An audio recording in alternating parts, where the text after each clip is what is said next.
ഇനി നമ്മുടെ അപേക്ഷയുടെ PDF കോപ്പി ഡൗൺലോഡ് ചെയ്യുന്നതിനായി ഈ ഡൗൺലോഡ് എന്ന ബട്ടണിൽ ക്ലിക്ക് ചെയ്യുക.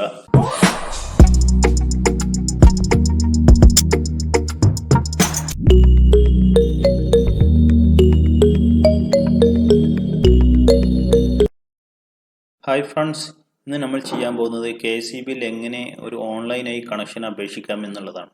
ഇതിനു വേണ്ടിയിട്ട് ആദ്യം നമ്മൾ ബ്രൗസർ ഓപ്പൺ ചെയ്യുക. ബ്രൗസറിൽ KCB എന്ന് ടൈപ്പ് ചെയ്യുക. അപ്പോൾ വരുന്ന ആദ്യത്തെ വിൻഡോയിൽ കേരള സ്റ്റേറ്റ് ഇലക്ട്രിസിറ്റി ബോർഡ് എന്ന ലിങ്കിൽ ക്ലിക്ക് ചെയ്യുക. അതിനുശേഷം അപ്ലൈ ഫോർ ഇലക്ട്രിക് കണക്ഷൻ എന്നുള്ള ലിങ്കിൽ ക്ലിക്ക് ചെയ്യുക. ഇതിൽ ന്യൂ കണക്ഷൻ എന്നുള്ള ലിങ്കിൽ വീണ്ടും ക്ലിക്ക് ചെയ്യുക. അപ്പോൾ ഓൺലൈൻ രജിസ്ട്രേഷൻ എന്നുള്ള ഒരു ലിങ്ക് കാണാൻ പറ്റും, അതിൽ ക്ലിക്ക് ചെയ്യുക. അപ്പോൾ പുതിയൊരു വിൻഡോ വരും. ഈ വിൻഡോയിൽ മൊബൈൽ നമ്പറും ഇമെയിൽ ഐഡിയും ടൈപ്പ് ചെയ്യുക. ഇനി ക്രിയേറ്റ് അക്കൗണ്ട് എന്ന ബട്ടൺ ക്ലിക്ക് ചെയ്യുക. അതിനുശേഷം നമ്മൾ കൊടുത്തിട്ടുള്ള മൊബൈൽ നമ്പറിലേക്ക് ഒരു 6 അക്ക നമ്പറിലുള്ള OTP വരുന്നതാണ്. ഈ വരുന്ന OTP എൻ്റർ ചെയ്ത് വെരിഫൈ ചെയ്യുക. അതിനുശേഷം ഒരു പേജിലേക്ക് എൻ്റർ ആവുന്നതാണ്. ഈ പേജിൽ നമ്മൾ ആദ്യം ജില്ല സെലക്ട് ചെയ്യുക. അതിനുശേഷം സെക്ഷൻ ഓഫീസ് ഏതാണെന്ന് വെച്ചാൽ അത് സെലക്ട് ചെയ്ത് കൊടുക്കുക. അതിനുശേഷം എത്രയാണ് കണക്റ്റഡ് ലോഡ് എന്ന് വെച്ചാൽ അത് സെലക്ട് ചെയ്ത് കൊടുക്കുക. കണക്റ്റഡ് ലോഡ്, കംപ്ലീഷൻ സർട്ടിഫിക്കറ്റിൻ്റെ നമ്പർ എന്നിവ കോൺട്രാക്ടറുടെ കംപ്ലീഷൻ സർട്ടിഫിക്കറ്റ് നോക്കി എൻ്റർ ചെയ്യേണ്ടതാണ്. അതിനുശേഷം സിംഗിൾ ഫേസ് ആണോ 3 ഫേസ് ആണോ എന്നുള്ളത് സെലക്ട് ചെയ്ത് കൊടുക്കുക. തുടർന്ന് അപ്ലിക്കൻ കാറ്റഗറി ഏതാണെന്ന് വെച്ചാൽ അത് സെലക്ട് ചെയ്യണം. നമുക്ക് വേണ്ടത് ഡൊമസ്റ്റിക് ആണ്. ഡൊമസ്റ്റിക്കിൽ അടുത്ത് സബ് കാറ്റഗറി ആയിട്ട് 2 ഉണ്ട്. ഇനി കൺസ്ട്രക്ഷൻ ആണെന്നുണ്ടെങ്കിൽ നമുക്ക് ഒരു കാറ്റഗറി മാത്രമേ ഉള്ളൂ. ഇനി അടുത്തത് കമേഴ്ഷ്യലാണ് തിരഞ്ഞെടുക്കുന്നുണ്ടെന്നുണ്ടെങ്കിൽ കുറേ കാറ്റഗറി ഉണ്ട്. ഇതിൽ ഏതാണെന്ന് വെച്ചാൽ നമുക്ക് സെലക്ട് ചെയ്യാവുന്നതാണ്. ഓരോന്നും കാറ്റഗറി മാറ്റി നോക്കിയിട്ട് നമ്മുടെ ഇഷ്ടത്തിനനുസരിച്ച് ചൂസ് ചെയ്യാവുന്നതാണ്. തുടർന്ന് അപ്ലിക്കൻ ടൈപ്പ് ഏതാണെന്ന് സെലക്ട് ചെയ്യുക. SC, ST, BPL, board employee ഇതിൽ ഏതാണെന്ന് വെച്ചാൽ സെലക്ട് ചെയ്യുക. SC ആണെന്നുണ്ടെങ്കിലും ST ആണെന്നുണ്ടെങ്കിലും അതിനനുസരിച്ച് ഇളവുകളുണ്ട്. പിന്നെ BPL ആണെന്നുണ്ടെങ്കിൽ 1000 വാട്ടിൽ താഴെയാണെന്നുണ്ടെങ്കിൽ അവർക്കും വേറെ ഫീസൊന്നും അടയ്ക്കേണ്ടതില്ല. ഏതാണെന്ന് വെച്ചാൽ സെലക്ട് ചെയ്യുക. അതിനുശേഷം വരുന്ന പേജിൽ പേര് എൻ്റർ ചെയ്യുക. Name of consumer. അതിനുശേഷം നെയിം ഓഫ് ഫാദറിന്റെ പേര് എൻ്റർ ചെയ്യുക. ഇവിടെ whether connection is required for an organisation എന്ന് ചോദിക്കുന്നുണ്ട്. ഈ ചോദ്യം എന്താണെന്ന് വെച്ചാൽ കണക്ഷൻ വേണ്ടത് ഒരു ഓർഗനൈസേഷന്റെ പേരിലാണോ എന്നുള്ളതാണ് ചോദിക്കുന്നത്. ഇത് യെസ് ആണെന്നുണ്ടെങ്കിൽ ഇവിടെ ഓർഗനൈസേഷന്റെ നെയിമും designation of the applicant enter ചെയ്യുക. തുടർന്ന് പാൻ നമ്പർ എൻ്റർ ചെയ്യുക. അതിനുശേഷം ആധാർ നമ്പർ എൻ്റർ ചെയ്യുക. അതിനുശേഷം GST ID ഉണ്ടെങ്കിൽ അത് എൻ്റർ ചെയ്യുക. ഇമെയിൽ ഐഡിയും മൊബൈൽ നമ്പറും ഇതിനു മുമ്പ് എൻ്റർ ചെയ്തുകൊണ്ട് അത് ആവശ്യമില്ല. അതിനുശേഷം ബിൽഡിംഗ് നമ്പർ എൻ്റർ ചെയ്യുക. ബിൽഡിംഗ് നമ്പർ ഇല്ലെങ്കിൽ അവിടെ ഇന്നിൽ എന്ന് എൻ്റർ ചെയ്യുക. നെയിം ഓഫ് ബിൽഡിംഗ് എൻ്റർ ചെയ്യുക. തുടർന്ന് സ്ട്രീറ്റ് ഏതാണെന്ന് വെച്ചാൽ അത് എൻ്റർ ചെയ്യുക. ലാൻഡ്മാർക്ക് എന്താണെന്ന് വെച്ചാൽ അത് എൻ്റർ ചെയ്യുക. ശേഷം ഡിസ്ട്രിക്ട് ഓട്ടോമാറ്റിക്കായിട്ട് അവിടെ വന്നിട്ടുണ്ട്. അതിനുശേഷം പിൻകോഡ് എൻ്റർ ചെയ്യുക. ഡ്രോപ്പ് ഡൗൺ ലിസ്റ്റിൽ നിന്നും വില്ലേജ് ഏതാണെന്ന് സെലക്ട് ചെയ്യുക. ഇനി ഏതെങ്കിലും തെറ്റുണ്ടോയെന്നുള്ളത് മുമ്പത്തെ പേജിൽ പോയി ഇവിടെ പരിശോധിക്കാവുന്നതാണ്. അടുത്തതായി നമുക്ക് സർവേ നമ്പർ എൻ്റർ ചെയ്യാവുന്നതാണ്. കമ്മ്യൂണിക്കേഷൻ അഡ്രസ്സും പ്രിമിസസ് അഡ്രസ്സും സെയിം ആണോ എന്ന് ചോദിക്കുന്നുണ്ട്. സെയിം ആണെങ്കിൽ യെസ് കൊടുക്കുക, അല്ലെങ്കിൽ നോ കൊടുക്കുക. നോ കൊടുത്തിട്ടുണ്ടെങ്കിൽ ബാക്കി കമ്മ്യൂണിക്കേഷൻ അഡ്രസ്സിന്റെ ഡീറ്റെയിൽസ് കൂടി ഇവിടെ കൊടുക്കേണ്ടതാണ്. ഞാൻ യെസ് തന്നെ ഇത് ഇവിടെ സെലക്ട് ചെയ്തു. ഇനി അടുത്ത പേജിലേക്ക് പോകുന്നതിന് വേണ്ടിയിട്ട് ഇവിടെ താഴെയുള്ള ഈ ബട്ടണിൽ എൻ്റർ ചെയ്യുക. അടുത്ത പേജിലേക്ക് വന്നായി നമുക്ക് ഇവിടെ കാണാം. ഈ പേജിൽ ആദ്യം തന്നെ സ്റ്റാറ്റസ് ഓഫ് അപ്ലിക്കന്റ്, ഓണർ ആണോ ടെനന്റ് ആണോ എന്നുള്ളത് സെലക്ട് ചെയ്യുക. അടുത്തതായി നമുക്ക് ഇവിടെ വേറെ ആരുടെങ്കിലും പ്രോപ്പർട്ടി ക്രോസ് ചെയ്യുന്നുണ്ടോ എന്ന് ചോദിക്കുന്നുണ്ട്. ഇവിടെ ഉണ്ടെങ്കിൽ യെസ് എന്ന് കൊടുക്കാം, ഇല്ലെങ്കിൽ നോ എന്ന് കൊടുക്കാം. അടുത്തതായി പ്രോപ്പർട്ടി ഏതെങ്കിലും ഹൈ റൈസ് ബിൽഡിങ്ങിലാണോ നിൽക്കുന്നത് എന്നുള്ളതാണ് ചോദിക്കുന്നത്. ഉണ്ടെങ്കിൽ യെസ് കൊടുക്കാം, അല്ലെങ്കിൽ നോ കൊടുക്കാം. ഇനി കൺസ്യൂമർ സ്വന്തമായി മീറ്റർ പർച്ചേസ് ചെയ്യാൻ ഉദ്ദേശിക്കുന്നുണ്ടോ എന്നാണ് ചോദിക്കുന്നത്.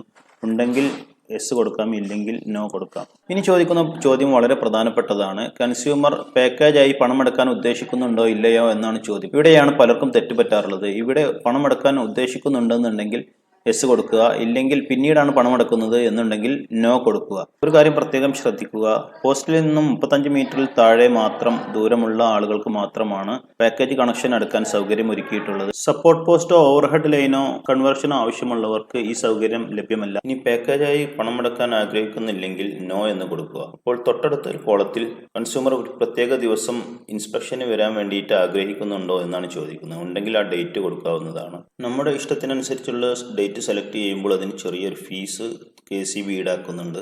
എനിക്ക് പാക്കേജായി തന്നെ പണം അടക്കേണ്ടത് കൊണ്ട് ഞാൻ യെസ് എന്ന് തന്നെ വീണ്ടും ഞാൻ സെലക്ട് ചെയ്തു. പാക്കേജായി പണമടച്ചാലുള്ള ഗുണം എന്താണെന്ന് വെച്ചാൽ അന്നത്തെ പ്രിയോറിറ്റിയിൽ ഈ കൺസ്യൂമറും ഉൾപ്പെടുന്നതാണ്. അതായത് എത്രയും പെട്ടെന്ന് തന്നെ കണക്ഷൻ ലഭിക്കുന്നതാണ്. ഇനി അടുത്തതായി നമുക്ക് ചെയ്യാനുള്ളത് നമ്മൾ വയറിംഗ് ചെയ്തിട്ടുള്ള കോൺട്രാക്ടറുടെ പേര് സെലക്ട് ചെയ്യുക എന്നുള്ളതാണ്.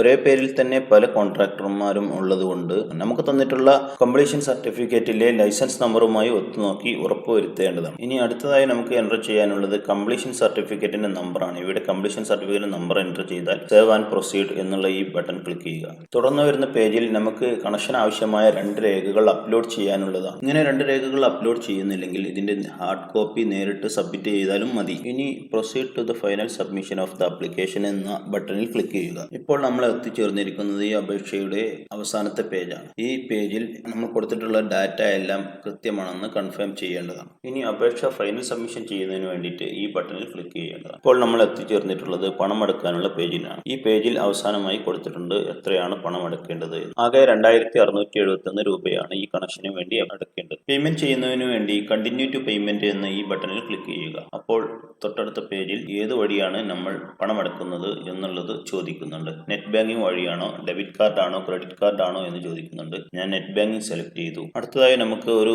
ഗേറ്റ് വേ സെലക്ട് ചെയ്യേണ്ടതുണ്ട്. Fed E gate, tech process എന്നീ 2 ഗേറ്റ് വേകളാണുള്ളത്. ഇതിൽ ടെക് പ്രോസസ് ആണ് ഒന്നുകൂടെ ബെറ്റർ ആയി എനിക്ക് തോന്നിയിട്ടുള്ളത്. അതുകൊണ്ട് ഞാൻ ടെക് പ്രോസസ് സെലക്ട് ചെയ്തു. തൊട്ടടുത്ത പേജിൽ ബാങ്ക് ഏതാണെന്ന് സെലക്ട് ചെയ്ത് കൊടുക്കുക. ഈ ഡ്രോപ്പ് ഡൗൺ ലിസ്റ്റിൽ നിന്നും ഞാൻ ICICI ബാങ്ക് സെലക്ട് ചെയ്തു. അതിനുശേഷം പേ നൗ എന്ന ബട്ടൺ ക്ലിക്ക് ചെയ്യുക. ഇതിനുശേഷം നമ്മൾ അടക്കേണ്ട തുക കൺഫേം ചെയ്യുക. തൊട്ടടുത്ത പേജിലേക്ക് എൻ്റർ ആവുന്നതാണ്. ഇവിടെ യൂസർ ഐഡിയും പാസ്വേഡും കൊടുത്ത് ബാങ്കിന്റെ സൈറ്റിൽ ലോഗിൻ ചെയ്യുക. ബാങ്ക് അക്കൗണ്ടുമായി ലിങ്ക് ചെയ്തിട്ടുള്ള മൊബൈൽ നമ്പറിലേക്ക് ഒരു OTP വരുന്നതാണ്. ആ OTP എൻ്റർ ചെയ്ത് പേ എന്ന ബട്ടണിൽ ക്ലിക്ക് ചെയ്യുന്നതോടുകൂടി പേയ്മെന്റ് സക്സസ്ഫുൾ ആകുന്നതാണ്. ഇവിടെ പ്രത്യേകം ശ്രദ്ധിക്കാനുള്ള ഒരു കാര്യം, ബാങ്കിന്റെ പേജിൽ നിന്നും KCBയുടെ പേജിലേക്ക് റിട്ടേൺ ആയി വരുന്നത് വരെ റീഫ്രഷ് ചെയ്യാനോ ബാക്ക് ബട്ടൺ പ്രസ് ചെയ്യാനോ ഒന്നും പാടില്ല. ഇപ്പോൾ നമ്മൾ ഇവിടെ KCBയുടെ പേജിലേക്ക് തന്നെ തിരിച്ചു വന്നിട്ടുണ്ട്. തുടർന്ന് ആപ്ലിക്കേഷൻ സക്സസ് ആയിട്ടുണ്ടെങ്കിൽ ഇവിടെ ഈ അപ്ലിക്കന്റ് നമ്പർ കാണാവുന്നതാണ്. താഴെ ഡൗൺലോഡ് ആപ്ലിക്കേഷൻ എന്ന ബട്ടണും പ്രിന്റ് റെസിപ്റ്റ് എന്ന ബട്ടണും നമുക്ക് കാണാം. ഇതുവഴി നമുക്ക് ഇതിന്റെ ഹാർഡ് കോപ്പി പ്രിന്റ് എടുക്കാൻ സാധിക്കും. Check status of another consumer എന്ന ബട്ടൺ മൂന്നാമതായി കാണാം. ഇതുവഴി നമുക്ക് ഇതേ കൺസ്യൂമർക്ക് തന്നെ ഒന്നിൽ കൂടുതൽ കണക്ഷൻ ആവശ്യമുണ്ടെങ്കിലും അല്ലെങ്കിൽ വേറെ കൺസ്യൂമറുടേത് ലോഗിൻ ചെയ്യണമെന്നുണ്ടെങ്കിലും വീണ്ടും ആപ്ലിക്കേഷൻ സബ്മിറ്റ് ചെയ്യാവുന്നതാണ്. ഈ അപേക്ഷയിൽ തന്നെ എന്തെങ്കിലും മാറ്റങ്ങൾ വരുത്തേണ്ടതുണ്ടെങ്കിൽ ഇതിന്റെ വെബ് ട്രാൻസാക്ഷൻ ID സെലക്ട് ചെയ്ത് മേക്ക് പേയ്മെന്റ് അഗൈൻ അല്ലെങ്കിൽ എഡിറ്റ് ആപ്ലിക്കേഷൻ എന്ന ബട്ടൺ ക്ലിക്ക് ചെയ്ത് തിരുത്തലുകൾ വരുത്താവുന്നതാണ്. ഇതേ കൺസ്യൂമർക്ക് തന്നെ വേറെ കണക്ഷൻ ആവശ്യമുണ്ടെങ്കിൽ ക്രിയേറ്റ് ന്യൂ എന്നുള്ള ബട്ടൺ ക്ലിക്ക് ചെയ്ത് പുതിയ കണക്ഷനുള്ള അപേക്ഷ സബ്മിറ്റ് ചെയ്യാവുന്നതാണ്. ഇനി റെസിപ്റ്റ് പ്രിന്റ് എടുക്കുന്നതിന് വേണ്ടി പ്രിന്റ് റെസിപ്റ്റ് എന്ന ബട്ടൺ ക്ലിക്ക് ചെയ്ത് നമുക്ക് പ്രിന്റ് എടുക്കാവുന്നതാണ്. ഞാനിവിടെ PDF ആയി സേവ് ചെയ്യുന്നതിന് വേണ്ടി PDF24 എന്ന സോഫ്റ്റ്വെയർ ഡൗൺലോഡ് ചെയ്ത് ഇൻസ്റ്റാൾ ചെയ്തിട്ടുണ്ട്. ഇനി നമ്മുടെ അപേക്ഷയുടെ PDF കോപ്പി ഡൗൺലോഡ് ചെയ്യുന്നതിനായി ഈ ഡൗൺലോഡ് എന്ന ബട്ടണിൽ ക്ലിക്ക് ചെയ്യുക. അപ്പോൾ അടുത്ത ഒരു പേജിൽ ഡൗൺലോഡ് ആവുന്നതായി നമുക്ക് കാണാം. ഇപ്പോൾ ഡൗൺലോഡ് ആയിട്ടുള്ള PDF കോപ്പി പ്രിന്റ് ചെയ്ത് KCB ഓഫീസിൽ സബ്മിറ്റ് ചെയ്യുകയോ അല്ലെങ്കിൽ KCB ഓഫീസിൽ നിന്നും ഇൻസ്പെക്ഷന് വരുന്ന ഉദ്യോഗസ്ഥന് കൊടുക്കുകയോ ചെയ്യാവും. അപേക്ഷ സമർപ്പിക്കുമ്പോൾ അപേക്ഷയിൽ ആവശ്യമായ സ്ഥലത്ത് ഒപ്പിട്ടിട്ടുണ്ട് എന്നും ഒരു 200 രൂപയുടെ സ്പെഷ്യൽ അഡ്ഹസീവ് സ്റ്റാമ്പ് വാങ്ങി ഒട്ടിച്ചിട്ടുണ്ട് എന്നും അപേക്ഷകന്റെ പാസ്പോർട്ട് സൈസ് ഫോട്ടോ യഥാർത്ഥ സ്ഥാനത്ത് ഒട്ടിച്ചിട്ടുണ്ട് എന്നും ഉറപ്പുവരുത്തേണ്ടതാണ്. കൂടാതെ അതിന്റെ കൂടെ അപേക്ഷകന്റെ ഏതെങ്കിലും ഒരു തിരിച്ചറിയൽ രേഖയുടെ കോപ്പിയും ഏതെങ്കിലും ഓണർഷിപ്പ് തെളിയിക്കുന്നതിനുള്ള രേഖയുടെ കോപ്പിയും സബ്മിറ്റ് ചെയ്യേണ്ടതാണ്. ഇവിടെയാണ് അപേക്ഷകന്റെ പാസ്പോർട്ട് സൈസ് ഫോട്ടോ ഒട്ടിക്കേണ്ടത്. ഏറ്റവും താഴെയായി ഡേറ്റ് എന്ന സ്ഥലത്ത് തീയതി എഴുതുകയും പ്ലേസ് എന്ന സ്ഥലത്ത് സ്ഥലം എഴുതുകയും വലതുവശത്തായി ഒപ്പിടുകയും ചെയ്യേണ്ടതാണ്. അതിനുശേഷം രണ്ടാമത്തെ പേജിൽ ഈ ഭാഗത്തായിട്ട് 200 രൂപയുടെ സ്റ്റാമ്പ് ഒട്ടിക്കേണ്ടതാണ്. KCBയിൽ എങ്ങനെയാണ് ഒരു ഓൺലൈൻ കണക്ഷന് പാക്കേജായി പണമെടുക്കുന്നത് എന്നുള്ളത് എല്ലാവർക്കും മനസ്സിലായിട്ടുണ്ടാവുന്നു എന്ന് വിചാരിക്കുന്നു. എല്ലാവരും ചാനൽ സപ്പോർട്ട് ചെയ്യുക, ഷെയർ ചെയ്യുക, ലൈക്ക് ചെയ്യുക, കമന്റ് ചെയ്യുക. എന്തെങ്കിലും സംശയങ്ങളുണ്ടെങ്കിൽ കമന്റിലൂടെ ചോദിക്കാവുന്നതാണ്. അടുത്ത വീഡിയോയുമായി വീണ്ടും കാണാം. ബൈ.